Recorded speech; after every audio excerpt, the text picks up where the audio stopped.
इस वाले लेक्चर में हम लोग कवर करेंगे फॉरेस्ट एंड ग्रासलैंड के बारे में। तो पहला फॉरेस्ट हमारा एवरग्रीन फॉरेस्ट, सदाबहार वन। तो ये लेयर्ड फॉरेस्ट होते हैं और ये वन वहाँ पाए जाते हैं जहाँ बहुत अधिक गर्मी व बहुत अधिक वर्षा होती है।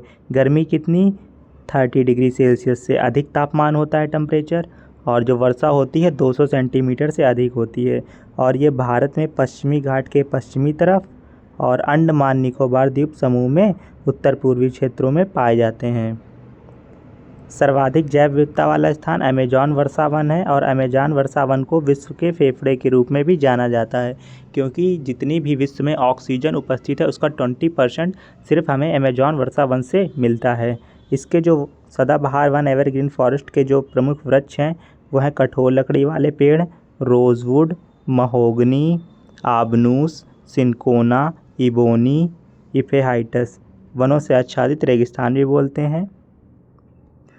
अब देखेंगे दूसरा जो हमारा फॉरेस्ट है वो है उष्णकटिबंधीय पर्णपाती वन। और उष्णकटिबंधीय पर्णपाती वन में जो वर्षा होती है वो 70 सेंटीमीटर से 200 सेंटीमीटर के बीच होती है। तो इसलिए हमने इसको वर्षा के आधार पर दो भागों में विभाजित किया गया है, शुष्क पर्णपाती वन, नम्न पर्णपाती वन। तो जहाँ 70 से 150 सेंटीमीटर के बीच वर्षा होगी उसको शुष्क पर्णपाती वन के नाम से जानते हैं, और जहाँ 150 से 200 के बीच वर्षा होगी उसको नम्न पर्णपाती वन के नाम से जानते हैं। मानसून वन के नाम से भी उष्णकटिबंधीय पर्णपाती वनों को जाना जाता है। यह भारत में सबसे प्रमुख वन है।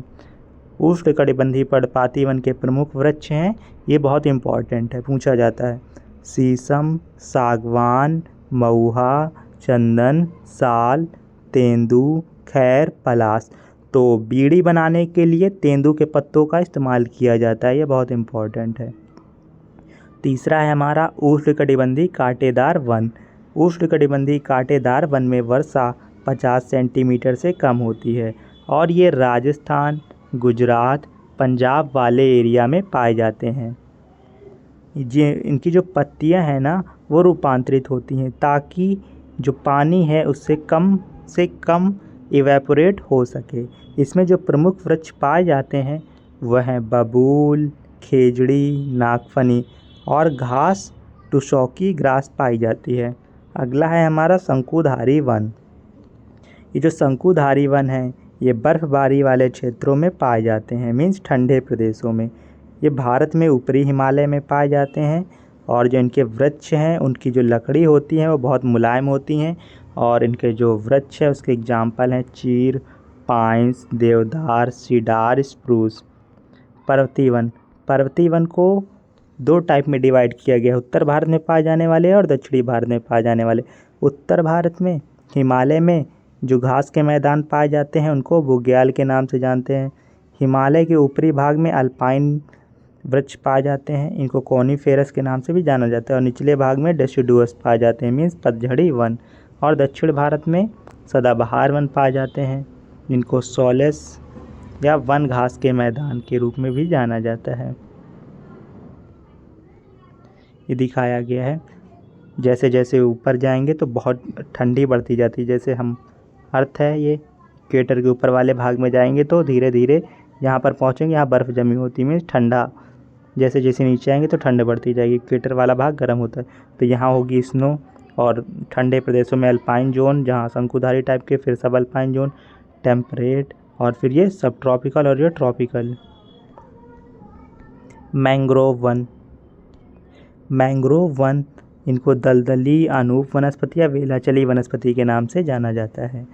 जो मैंग्रोव वन है वो हमें तट में देखने को मिलते हैं। सुंदर वन में सुंदरी वृक्ष पाए जाते हैं। ये बहुत छोटे छोटे होते हैं और इनको जीवित जड़ के नाम से जाना जाता है। फ्यूमेटाफोरस को विविपैरोस इसका एग्जाम्पल है। दूसरा घास के मैदान। अफ्रीका में घास के मैदानों को सवाना के नाम से जानते हैं। ब्राज़ील में कंपोस के नाम से जानते हैं। वेनेजुएला में लानोस के नाम से जानते हैं। तो अफ्रीका में फ्री का खाना मिलता है तो सबको आना है। ब्राज़ील में हम लोग कैनोपी लगाएंगे। Venezuela Llanos. और ये जो अफ्रीका है इसको बिग गेम कंट्रीज़ के नाम से भी जाना जाता है। तो ये उष्णकटिबंधीय घास के मैदान थे। अब शीतोष्ण घास के मैदान देखेंगे तो उसमें है प्रेरीज जो कि उत्तरी अमेरिका में पाया जाता है और यहाँ विश्व का गेहूं का भंडार उपस्थित है। और स्टेपेज ये हमें एशिया और यूरोप में देखने को मिलेंगे। दक्षिणी अफ्रीका में इनको वेल्ड के नाम से जाना जाता है, ऑस्ट्रेलिया में इनको डाउन्स के नाम से जाना जाता है, हंगरी में पुस्टाच के नाम से जाना जाता है, न्यूजीलैंड में न्यू कैंटावेरी के नाम से जाना जाता है और अर्जेंटीना में पंपास के नाम से जाना जाता है। तो याद करने के लिए टीना, पास आना, न्यू कैडबरी न्यूजीलैंड। भूख लगेगी तो हम क्या खाएंगे? पास्ता खाएंगे। ऑस्ट्रेलिया हमारे डाउन साइड में उपस्थित है। जो अफ्रीका, साउथ अफ्रीका वाले होते हैं वो बहुत ही वाइल्ड होते हैं, वेल्ड होते हैं। स्टेपेज एशिया और यूरोप, प्रेरी, और जो उत्तरी अमेरिका वाले वो हमें बहुत प्रिय हैं। ऐसे याद कर सकते हैं। स्थानांतरण खेती को अन्य नामों से जाना जाता है, हर एक जगह अलग अलग डिफरेंट नेम से। जैसे इंडोनेशिया में लद्दाख के नाम से जानते हैं, मैक्सिको में मिल्पा के नाम से जानते हैं, श्रीलंका में चेन्ना के नाम से जानते हैं, वियतनाम में रे के नाम से जानते हैं, ब्राज़ील में रोका, वेनेजुएला में कोनुको। तो जो श्रीलंका वाले लोग हैं वो गोरा होने के लिए छेना खाते हैं और ब्राज़ील में हम लोगों को रोक लगी हुई है और माँ से मैक्सिको, माँ से मिल्पा। इंडोनेशिया वाले हमेशा लड़ाई करते रहते हैं। इस प्रकार से याद कर सकते हैं। उत्तर पूर्व में, अब इंडिया में इसको किस किस नाम से जाना जाता है स्थानांतरित खेती को? तो जो उत्तर पूर्व वाला एरिया है वहाँ झूम के नाम से जानते हैं और पश्चिमी घाट वाले एरिया में कुमारी के नाम से जानते हैं। उड़ीसा में इसको पामा डाबी या बेंगा के नाम से जानते हैं। आंध्र प्रदेश में इसको पेंडा या पोंडू के नाम से जानते हैं। छत्तीसगढ़ बस्तर में इसको दीपा के नाम से जानते हैं। राजस्थान में इसको वालतरे के नाम से जानते हैं। झारखंड में कुरवा के नाम से जानते हैं। तो याद करने के लिए हम समझ सकते हैं, जो उत्तर पूर्व में 7 सिस्टर वाला राज्य पड़ते हैं हमारे, तो वहाँ जाएंगे तो हम झूम उठेंगे। पश्चिमी घाट में कुमारी के नाम से, और उड़ीसा में जो टीना ढाबी हैं वो उड़ीसा में हैं, ऐसा समझ सकते हैं याद करने के लिए। आंध्र प्रदेश के लोगों को पेड़ा बहुत पसंद होता है। जो दीपा है हमारी वो छत्तीसगढ़ गई बस्ता लेके। जो राजस्थान वाले लोग हैं वो बांटते रहते हैं एक दूसरे को और झारखंड वाले हमेशा रोते रहते हैं, ऐसे समझ सकते हैं। भारतीय वन नीति ये दी गई थी 1952 में, जिसका लक्ष्य था 33% करना वनों को। भारतीय वन अनुसंधान केंद्र कहाँ है? उत्तराखंड में स्थित है। Indian state of forest report, जो कि ये द्विवार्षिक रिपोर्ट है हमारी, हर एक 2 साल में प्रकाशित होती है। ये इससे पहले 2021 में हुई थी और अभी 2023 में हुई थी, अब 2025 में आएगी। इसके अकॉर्डिंग जो भारत में वन क्षेत्र है वो है 21.71% और पेड़ कितने हैं? 2.9%। तो वन और पेड़ टोटल कितने हो गए? 24.62%। अधिकतम वन आच्छादित क्षेत्रफल कौन से राज्य में है?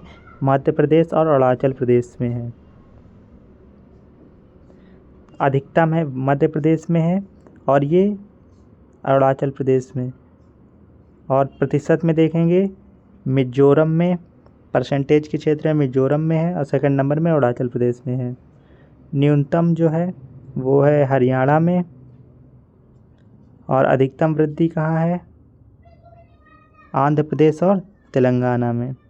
अधिकतम कमी है अरुणाचल प्रदेश और मणिपुर में। चिपको आंदोलन 1978 में सुंदरलाल बहुगुणा के द्वारा शुरू किया गया था। वन दिवस हम 21 मार्च को मनाते हैं। मिलते हैं नेक्स्ट वीडियो में।